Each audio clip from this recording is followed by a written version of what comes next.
교회 학교를 졸업한 청년 중 13%만 교회에 출석하고 있다는 조사 결과가 나왔습니다. 한국교회 총연합이 신년 할애회를 열고 새롭게 거듭나는 한국교회가 되겠다고 다짐했습니다. 한교총은 코로나19로 어려운 시기를 겪고 있다며 이 어려움을 잘 극복하기 위해 하나님의 은혜가 필요하다고 말했습니다. 대한예수교장로회 백석총회 목회협력지원센터가 문을 열었습니다. 목회협력지원센터는 앞으로 코로나 시대에 형편이 어려워진 교단사나 목회자들을 대상으로 목회와 심리, 법률 서비스를 지원할 예정입니다. 대한예수교장로회 합동총회가 겨울 성경학교를 위한 웹 공과를 만들어 코로나19로 위축된 교회학교 교육에 큰 도움이 될 것으로 기대됩니다. 여러분 안녕하십니까? CBS 뉴스입니다. 교회학교를 졸업한 청년들 가운데 교회에 계속 출석하는 비율은 13%에 지나지 않는 것으로 조사됐습니다. 천수연 기자가 자세한 내용 전해드립니다. 교회 청년들이 고등학교를 졸업한 이후에도 교회에 계속 출석하는 비율은 얼마나 될까? 실천신학대학원 대학교 21세기 교회연구소와 한국교회탐구센터, 목회데이터 연구소가 공동으로 설문조사한 결과 고등학교 졸업 후 기독 청년들의 교회 출석 비율은 13%에 불과했습니다. 유치원 이전에 교회를 다닌 비율은 65%로 비교적 높았지만 고등학교 졸업 이후에 교회를 다닌 비율은 13%밖에 되지 않아 다음 세대 교회 교육 문제에 있어서 우려의 목소리가 높습니다. 3분의 2가 유치원 이전에 다 교회를 다니던 사람들이고 고등학교 이후에 교회를 나온 사람은 13%밖에 안 되더라. 그러니까 커서 교회 나온 사람들이 없다는 거죠. 그런 점에서 이제 좀 문제가 되지 않겠는가. 더구나 61.7%는 성경 말씀을 지키며 사는 사람은 내 주위에 별로 없다고 답해 생활 속 말씀 실천의 삶이 매우 부족하다는 걸 보여줬습니다. 또 기독 청년 3분의 1은 우리 사회에 대해 희망이 없다고 답했고 47%는 심리 상태에 있어 무기력을 느끼고 있다고 말했습니다. 심지어 자살에 대해 심각하게 생각해 본 적이 있다고 답한 비율도 27%에 달했습니다. 코로나 상황과 관련해서는 51.6%가 국가적인 재난 상황에서 기독교가 정부의 정책을 잘 따르고 있다고 답해 낮은 평가를 받았고 70.6%는 코로나19 확산에 있어 기독교의 책임이 크다는 데 대체로 동의했습니다. 이번 조사는 지난해 12월 30일부터 올해 1월 5일까지 만 19세에서 39세까지 전국의 개신교인 남녀 700명을 대상으로 온라인을 통해 조사됐으며 표본 오차는 95% 신뢰 수준에 오차 범위는 플러스 마이너스 3.7%포인트입니다. 자세한 설문조사 결과는 오는 27일 기독 청년의 신앙과 교회 인식조사 세미나를 통해 발표됩니다. CBS 뉴스 천수연입니다. 한국교회 총연합이 신년 할애회를 열고 새롭게 거듭나는 한국교회가 되겠다고 다짐했습니다. 한교총은 코로나19로 어려운 시기를 겪고 있다며 이 어려움을 잘 극복하기 위해 하나님의 은혜가 필요하다고 말했습니다. 이순규 기자의 보도입니다. 한국교회 총연합이 신년 할애회를 개최했습니다. 코로나19 방역 수칙을 준수하기 위해 소강석 공동대표회장 등 각 교단 대표만 참석했습니다. 설교를 한 장종현 공동대표회장은 한국교회가 영적인 생명력을 잃어버린 배경에는 잘못된 신학교육이 있다며 학문적 지식만을 가르친 결과 한국교회 영성도 메말라갔다고 지적했습니다. 하나님의 말씀이 머리에서 가슴으로 내려와서 무릎의 기도로 이어질 때에 한국교회의 새로운 역사가 일어날 것입니다. 장 공동대표회장은 이어 신학교에서 기도운동과 성령운동이 일어나야 한다며 이런 역사가 일어나야 한국교회도 개혁할 수 있다고 덧붙였습니다. 신년사를 한 소강석 공동대표회장은 코로나19로 어려운 시기에 한교총이 중심을 잡는 견고한 바위로 서 있어야 한다며 코로나19 이후 성령께서 더 역동하시고 운행해 가시는 사도행전적 원형교회를 세워가야 한다고 강조했습니다. 지금 삶에 지친 국민의 대다수는 우리 교회로부터 위로와 격려와 희망의 소리를 듣고자 합니다. 이런 때 우리 한국교회는 우리를 위한 목소리만 내지 말고 삶에 지쳐있는 국민들에게 작은 위로와 격려, 희망의 꿈의 이야기를 들려주어야 할 때입니다. 소강석 공동대표회장은 또 삶에 지친 국민 대다수는 교회로부터 위로의 메시지를 듣고 싶어 한다며 교회만을 위한 목소리보다는 국민에게 희망을 주는 교회가 되자고 덧붙였습니다. 한교총은 한교총을 비롯한 한국교회 지도자들의 노력으로 일부나마 대면 예배가 가능해졌다며 방역 기준을 충실하게 지켜 교회를 통한 확산이 이루어지지 않도록 각별히 노력해달라고 당부했습니다. CBS 뉴스 이승규입니다. 대한예수교장로회 백석총회가 오늘 목회협력지원센터 문을 열었습니다. 목회협력지원센터는 앞으로 코로나 시대에 형편이 어려워진 교단사나 목회자들을 대상으로 목회와 심리, 법률 서비스를 지원할 예정입니다. 고석표 기자가 보도합니다. 예장 백석총회 목회협력지원센터가 개소식을 갖고 본격적인 활동에 들어갔습니다. 백석총회 목회협력지원센터는 코로나가 장기화되면서 미자립 개척교회 목회자들이 어려움에 처하게 되자 이를 돕기 위해 교단 차원에서 마련한 센터로 지난해 하반기부터 출범을 준비해왔습니다. 개원 감사 예배에서 백석총회 장종현 총회장은 목회자들이 목회에만 전념할 수 있도록 돕기 위해 이 같은 센터를 개원하게 됐다고 말했습니다. 목회협력지원센터는 앞으로 세무와 법무, 상담 등 여러 방면에서 목회 행정과 실무를 도울 계획입니다. 법률적인 자문과 세무적인 상담을 지원할 계획입니다. 심리적인 문제들에 대해서도 전문가에게 상담을 받을 수 있도록 연결시켜 목사님들이 목회에만 전념할 수 있도록 총회가 적극적으로 협력하고자 합니다. 목회협력지원센터장 이정기 목사는 최선을 다해 목회자들을 지원하는 일에 힘쓰겠다고 말했습니다. 아마 우리 백석교단이 더 건강한 교단으로 그리고 한국교회에 참 모범이 되는 그런 교단으로 성장하리라고 믿습니다.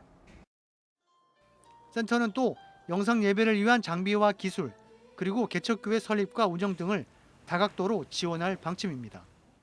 센터는 다음 달 휴대폰만으로 주일 예배를 실시간 송출할 수 있도록 돕기 위한 영상 제작 세미나를 열 계획입니다. CBS 뉴스 고석표입니다. 대한예수교장로회 예장합동총회가 겨울 성경학교를 위한 비대면 웹 공과를 만들었습니다. 코로나19로 위축된 교회학교 교육에 큰 도움이 될 것으로 기대를 모으고 있습니다. 송주열 기자의 보도입니다. 저는 친구들과 함께 구원 여행을 떠날 A맨이에요. 친구들, 우리가 이제 일과 여행을 할 건데요. 10년 연구 끝에 온 오프라인에서 동시에 활용 가능한 성경 공부 교재 하나바이블을 출간했던 예장합동총회가 겨울 성경학교를 위한 비대면 웹 공과를 만들었습니다. 웹 공과는 쉽게 말해 성경 공부 교재가 책이 아닌 인터넷 웹사이트란 이야기입니다. 교사가 비대면으로 학생들을 만나 상호 소통 방식의 성경 공부가 가능하도록 만들었습니다. 선생님이 아이들 그 사진을 이제 받게 되면 선생님이 힌트 이미지를 보내줍니다. 그래서 선생님 비록 원격 지원을 하지만 선생님도 아이와 상호 소통할 수 있도록 제공을 하는 것입니다.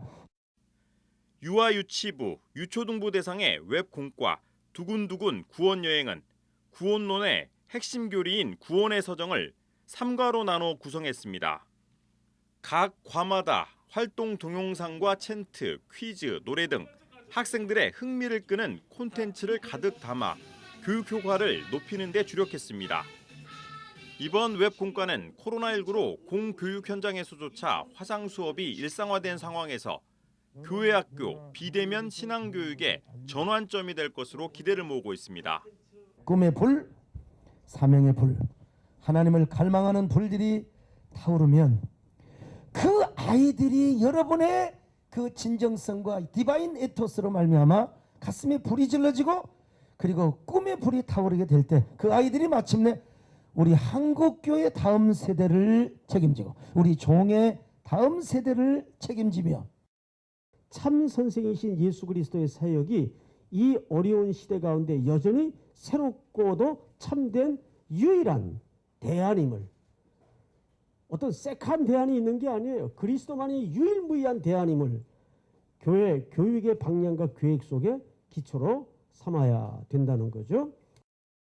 웹 공과 두근두근 구원 여행은 예배 영상과 학습 진행안, 프로그램 진행안, 설교 PPT, 찬양 악보, 음원 등 각종 자료를 USB에 담아 시중 서점에서도 판매할 예정입니다. CBS 뉴스 송주열입니다. 한국기독교교회협의회 이홍정 총무는 한국교회가 여러 사회적 의제들에 대해 이분법적으로 나눠서 갈등하는 모습을 보이는 것이 안타깝다면서 이를 극복하기 위해 열린 마음으로 소통하는 노력을 기울여야 한다고 강조했습니다. 이홍정 총무는 온라인으로 진행된 신년 기자 간담회에서 이같이 말하고 교회가 세상과 대립하는 모습이 아니라 세상의 관점으로 사안을 바라보며 합의의 과정을 찾아가는 자세가 필요하다고 말했습니다. 이홍정 총무는 또 한반도 종전 평화운동과 기후위기 비상행동 등 올 한 해 동안 교회협의회가 주력할 10대 정책을 소개하고 코로나19 시대 속에서 교회의 역할을 성찰하며 에큐메니칼 운동을 전개하겠다고 밝혔습니다.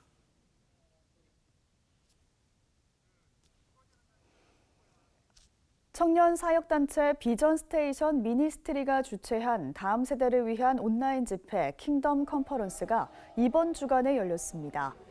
대전 MJ 콘서트홀에서 열린 온라인 킹덤 컨퍼런스는 18일부터 20일, 20일부터 22일까지 두 차례에 걸쳐 열리며 줌과 유튜브를 통해 전 세계에서 모인 참가자와 양방향 소통을 합니다. 새로운 시대 불변의 복음을 주제로 말씀을 전한 비전 스테이션 대표 황성은 목사는 청년과 다음 세대들이 주님의 말씀을 통해 삶의 목표를 분명히 알게 되길 바란다고 말했습니다. 컨퍼런스 참가한 많은 청년과 다음 세대들이 주님의 말씀을 통해서 깨어지고 성령님의 터치를 받아서 어디로 갈지 무엇을 할지 몰랐던 청년들이 어디로 가야 될지 무엇을 할지 분명히 아는 놀라운 역사가 있을 것이고요. 불덩어리가 되길 바랍니다. CBS 특집 다큐멘터리 기독청년 전태일이 방송통신심의위원회가 선정한 2020년 11월 이달의 좋은 프로그램 최우수상을 수상했습니다. 방송통신심의위원회는 오늘 목동 방송회관에서 시상식을 개최하고 최우수상으로 선정된 CBS 특집 다큐멘터리 기독청년 전태일을 비롯해 총 14편에 대한 시상을 진행했습니다. 기독청년 전태일은 전태일 열사 서거 50주년을 맞아 그의 삶과 죽음을 기독교적 시각에서 재조명한 작품으로 오늘날의 노동 현실을 돌아보는 계기를 마련하고 한국교회의 각성을 촉구한 점이 높은 평가를 받았습니다. 국제구호개발 NGO 굿네이버스가 방학 중 위기가정 아동을 지원하는 겨울 희망나눔 학교를 진행합니다. 희망나눔 학교는 결식과 돌봄 공백이 우려되는 위기가정 아동을 대상으로 방학 기간 중식과 체험 활동 등을 제공하는 프로그램으로 올해는 전국 40개 학교와 기관 600여 명의 아동을 대상으로 2주 동안 개최됩니다. 굿네이버스 측은 코로나19가 장기화되면서 취약계층의 돌봄 공백과 교육 격차 해소를 위한 지원이 필요한 상황이라며 이번 희망 나눔 학교가 아이들의 신체적, 정서적 발달에 긍정적인 영향을 미칠 수 있길 바란다고 전했습니다. 미랄복지재단이 오늘 경북 경주시에 스마트 안심 버스 정류장을 신설했다고 밝혔습니다. 스마트 안심 버스 정류장은 시민들이 자주 이용하는 버스 정류장에 다양한 편의 방범 시설이 구동될 수 있도록 스마트 기능을 탑재한 것으로 정류장 외벽에 설치된 태양광 패널을 통해 친환경 에너지를 사용합니다. 미랄복지재단은 공기 정화 장치와 온열 의자 등을 설치해 폭염이나 한파 등의 날씨에도 시민들이 쾌적하게 이용할 수 있도록 했다며 비상 상황 시 경주시청 통합관제센터로 연결되는 방범용 비상벨과 CCTV도 설치했다고 밝혔습니다.